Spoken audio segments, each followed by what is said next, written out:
قانون مفردازہ، طب ثابت، طب یونانی اور حقیقی طب کو جاننے کے لیے ہمارے چینل کو سبسکرائب کریں، بیل آئیکن گھنٹی کے نشان کو پریس کریں تاکہ آپ کو طب اور صحت کے بارے میں ہمارے آنے والی مفید ویڈیوز کا نوٹیفیکیشن ملتا رہے اور آپ ہماری ویڈیوز سے مستفید ہوتے رہیں۔ ویڈیو پسند آتی ہے تو اس کو لائک کریں اور آگے اپنے دوستوں کے ساتھ اس کو شیئر بھی کرتے رہیں۔ الحمدللہ والصلاة والسلام علی رسول اللہ الکریم، اما بعد فاعوذ باللہ من الشیطان الرجیم، بسم اللہ الرحمن الرحیم۔ محترم ناظرین کرام، محترم بھائیوں اور بہنوں، السلام علیکم ورحمۃ اللہ وبرکاتہ۔ اللہ پاک سے دعا ہے اللہ پاک آپ تمام بھائیوں کی اور تمام بہنوں کی پریشانیاں دور فرمائے اور اللہ پاک آپ کو کامل صحت والی زندگی عطا فرمائے۔ ناظرین، آج ہم ایک نئے ٹاپک کے ساتھ، ایک نئے نسخے کے ساتھ، ایک نئی ویڈیو کے ساتھ حاضر خدمت ہیں۔ آج کا جو ٹاپک ہے وہ ہے دماغ کا بھاری ہونا، سر پہ بوجھ ہو جانا۔ تو یہ کیوں ہوتا ہے؟ اس کی 4 مختلف وجوہات ہیں، 4 اس کے مختلف اسباب ہیں۔ ان میں پہلے نمبر پر تو یہ ہے کہ جب رطوبات یعنی بلغم جو ہے وہ دماغ کے اندر جمع ہو رہا ہوتا ہے اور خارج نہیں ہو پاتا، بلغم کا وہاں پر رک جانا، یہ ایک سبب ہوتا ہے دماغ کا بھاری پن کا۔ دوسرا اس کا سبب ہوتا ہے دماغ میں رسولی بن جاتی ہے، اس وجہ سے بھی دماغ پہ بھاری پن، بوجھ محسوس ہوتا ہے۔ تیسرا سبب ہے بلڈ کا پریشر جو ہے دماغ پر بڑھ جانا، یعنی ہائی بلڈ پریشر ہو جانا۔ اب اس کی بھی پھر مختلف وجوہات بن جاتی ہیں، مختلف اسباب بن جاتے ہیں۔ ہم ان کی گہرائی میں نہیں جاتے، ویڈیو کو میں لمبا نہیں کرنا چاہتا۔ تو چوتھا جو سبب ہوتا ہے وہ ہوتا ہے اسٹریس لینا، یعنی ٹینشن لینا کسی بھی چیز کا، وہ پڑھائی کا ہو سکتا ہے، وہ کاروبار کا ہو سکتا ہے، وہ گھریلو مسائل ہو سکتے ہیں۔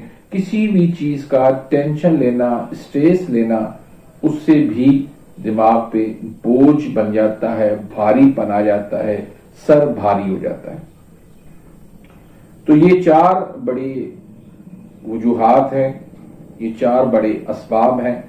اب آپ نے ان کی تلاش کرنی ہے کہ اس کا سبب کیا ہے۔ تو لازمی بات ہے، اگر آپ حکیم ہیں تو آپ نبض دیکھیں گے، آن لائن دوائی آپ نے بھیجنی ہے تو اس کے لیے آپ کارورا منگوائیں گے، زبان کی پک دیکھیں گے، اس کی تحریک دیکھیں گے، اس مرض کی شدت دیکھیں گے، تو اس حساب سے آپ اندازہ لگا سکتے ہیں کہ اس مریض کے ساتھ معاملہ کیا ہے۔ لیکن اگر آپ خود اپنا علاج کرنا چاہتے ہیں تو دیکھیں، اس میں تشخیص کا درست ہونا ضروری ہے۔ بغیر تشخیص کے کوئی بھی علاج ممکن نہیں ہے۔ اب آپ اس کی وجہ تو دیکھ سکتے ہیں کہ میں اسٹریس لیتا ہوں، میں ٹینشن لیتا ہوں، اور اس کی وجہ بھی آپ کو پتا ہوگی کس وجہ سے آپ یہ اسٹریس لیتے ہیں۔ اور اگر آپ اسٹریس نہیں لیتے تو پھر رطوبات، بلغم جو ہے وہ دماغ میں جمع ہو رہی ہے، خارج نہیں ہو رہی، اب اس کا تو آپ کو پتہ نہیں چلے گا۔ پھر اگر دماغ کے اندر رسولی ہے، اس کا بھی آپ کو پتہ نہیں چلے گا۔ پھر اگر بلڈ پریشر ہائی ہے، اس کا تو آپ چلو بلڈ پریشر آپ چیک کروا لیں گے، اس سے آپ کو پتہ چل جائے گا۔ لیکن پھر بھی تشخیص درست کروانا کسی بھی علاج کے لیے بہت ضروری ہے۔ اب آتے ہیں کہ یہ کیوں ہوتا ہے، اس کی وجوہات کیا ہیں۔ اگر بلغم، رطوبات دماغ کے اندر جمع ہو رہی ہیں اور خارج نہیں ہو رہی، اس کی وجہ کیا ہے؟